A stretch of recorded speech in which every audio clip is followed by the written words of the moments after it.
ఈ రోజే పెళ్ళని శ్వేతను ఏర్పాట్లని చేసేశాడు. ఏదైతే జరగకూడదు అనుకున్నానో అదే జరిగిపోతుంది. నాయుడు గారు మాటిచ్చి వెళ్ళిపోయాక నాకు మాత్రం కాళ్ళు చేతులు ఆడడం లేదు. మన నాయుడు గారి దగ్గర నుంచే ఫోన్ అండి. ధర్మన్న గారు, మీరేం భయపడకండి. ఈ రోజు కోసమే నేను ఎన్నాళ్ళు ఎదురు చూశాను. నర్తనశాలలోని ఆఖరి ఘట్టం కాసేపట్లో ప్రారంభం కాబోతుంది. ఆహా.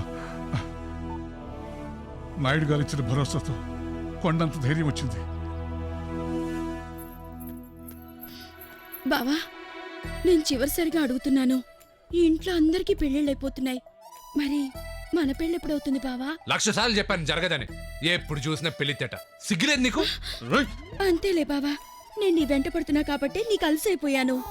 కోహినూర్ డైమండ్ ని బ్రిటిష్ వాళ్ళు తీసుకెళ్ళినప్పుడే మన ఇండియన్స్ కి దాని వాల్యూ తెలిసింది. నన్ను కూడా ఎవడో ఒకటి లేకపోతే కానీ నీకు నా విలువ తెలీదు. ఆఖరికి నీకు ఒకటి చెప్తున్నాను, గుర్తు పెట్టుకో బావా. ఇదే ముహూర్తానికి ఇదే పెళ్లి మండపంలో నీ పెళ్లికి 1 నిమిషం ముందే నీకంటే బలవంతుణ్ణి, నీకంటే సుందరాంగుణ్ణి, నీకంటే మంచి ప్రయోజకుణ్ణి నేను పెళ్లి చేసుకుంటాను. లేదంటే ఇదే ఇంట్లో నా ప్రాణాలు తీసుకుంటాను.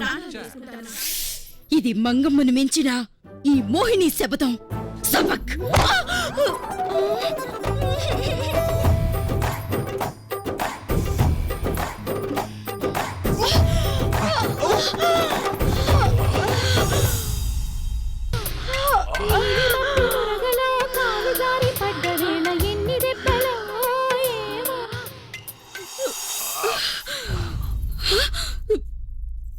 ఈ రోజుతో మన బంధం తెగిపోయింది. అదేంటి?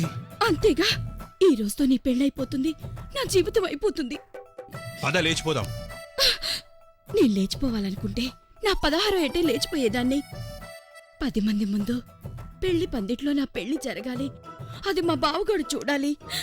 నీకు దమ్ముంటే, నువ్వు మగాడివి అయితే, నువ్వు నన్ను ప్రేమిస్తే పోయి మీ నాయన్నే అడుగు. అది కాదు మోహిని. మోహిని, పెండ్లి ఏర్పాట్లు బాగా చేసినారండి. నాయనా, నీకు విషయం చెప్పాలా? పెండ్లై నాకు చెప్తూలేరా? పెళ్లి గురించే నాయనా.